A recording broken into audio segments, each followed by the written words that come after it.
But with that being said, we're going to move on to the next segment. I'll be sharing my fight summary between Francis Ngannou and Renan Ferreira. So this fight took place in the world of MMA inside the PFL world in the heavyweight division. We saw Francis Ngannou defeat Renan Ferreira by knockout in the first round to become the new PFL heavyweight champion in the PFL league. So this is huge. I mean, Francis Ngannou's return to the MMA. He hasn't fought there in a very long time. Became the new PFL heavyweight champion, defeating Renan Ferreira, someone that was younger than him, bigger than him, stronger than him. That's something you don't see when you see Francis Ngannou match up with somebody in combat sports. But I mean, Renan Ferreira, I just became familiar with his game in the MMA world, and I was watching him on film heading into this fight, and I seen this is a big Brazilian guy. I mean, geez. I mean, he's a freak of nature. But Francis Ngannou defeated him in the first round to become the new PFL heavyweight champion in his return to the MMA. Now, Francis Ngannou, shout out to him because he dedicated this win to his son, Kobe, his late son that passed away at 15 months old, which is very sad. And I give a lot of credit to Francis Ngannou for getting back into combat sports, let alone the MMA, a dangerous sport, and basically dedicating that victory to his son, Kobe. Now, even though this fight only lasted for a total of 3 minutes and 32 seconds, the fight lasted basically, I mean, the fight basically took place on the ground for the 3 minutes and 32 seconds that it did occur for. Now, Renan Ferreira attempted to put Francis Ngannou in a triangle chokehold, but Francis Ngannou got out of it. And once Francis Ngannou got control on the ground, it was ground and pound. It was all lights out for Renan Ferreira. And of course, Francis Ngannou, the fight got to the ground with Francis Ngannou landing a takedown.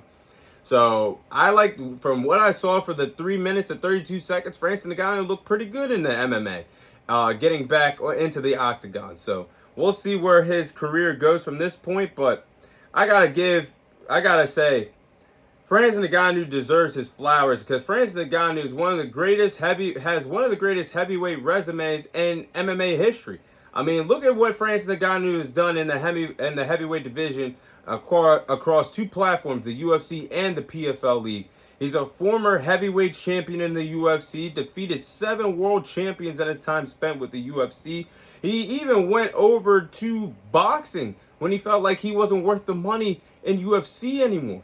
He went over to boxing and won 12 rounds, went the distance, 10 rounds, went the distance 10 rounds with Tyson Fury, one of the greatest heavyweights of this generation. And even though he got knocked out by Anthony Joshua in the second round, he said he still had the balls, the cojones, to get in the ring with two of the greatest heavyweights that this heavyweight division in the sport of boxing has to offer this generation. So, and he also spending a lot of time away from his MMA career. His first fight defeated Renan Ferreira in a matter of 3 minutes and 32 seconds to become the new PFL heavyweight champion after losing his son Kobe, who passed away at 15 months old. So Francis Ngannou has a great story in combat sports because Francis Ngannou went from being homeless to becoming one of the biggest combat sports heavyweight attractions in MMA today. So Francis Ngannou deserves a lot of credit for what he's gone through. I'll always be a fan of Francis Ngannou, no matter what, man. I mean, his story is remarkable. It's incredible. But what's next for Francis Ngannou? He's still on a contract with the PFL. So the PFL, well, for those who don't know, the PFL has actually allowed Francis Ngannou, since he's signed with the PFL last year, he's had the rights to obviously compete in the PFL and go out there and pursue boxing in the heavyweight division. So that's the reason why we've seen him fight Tyson Fury and Anthony Joshua. But I think Francis Ngannou will most likely have a PFL heavyweight title defense within the next 5 to 7 months. So I think that's what's going to be next for him. But I wouldn't mind seeing him go back to boxing in the heavyweight division. Now, obviously, he's 0-2. Tyson Fury only defeated Francis Ngannou by a split decision by 1 point around this time last year. And, of course, he got knocked out by Anthony Joshua earlier this year. But I'm going to be the guy that says it. I would be really interested to see a Francis Ngannou versus Deontay Wilder boxing fight. I mean, that could be the perfect fight for Deontay Wilder to end his boxing career.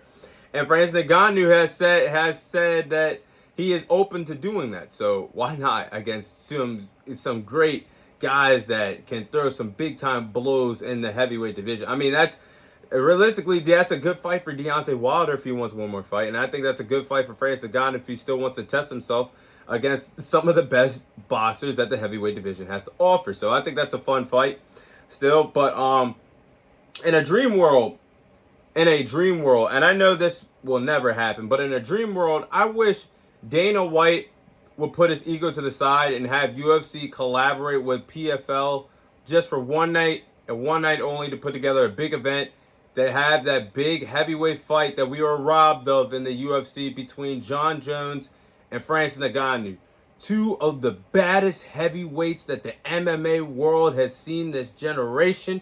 Can you imagine the magnitude of that fight? That's one of the biggest what-ifs in UFC history of us not getting Jon Jones versus Francis Ngannou. And it's so sad that we never got it. And most likely Jon Jones is going to retire after UFC 310 in Madison Square Garden.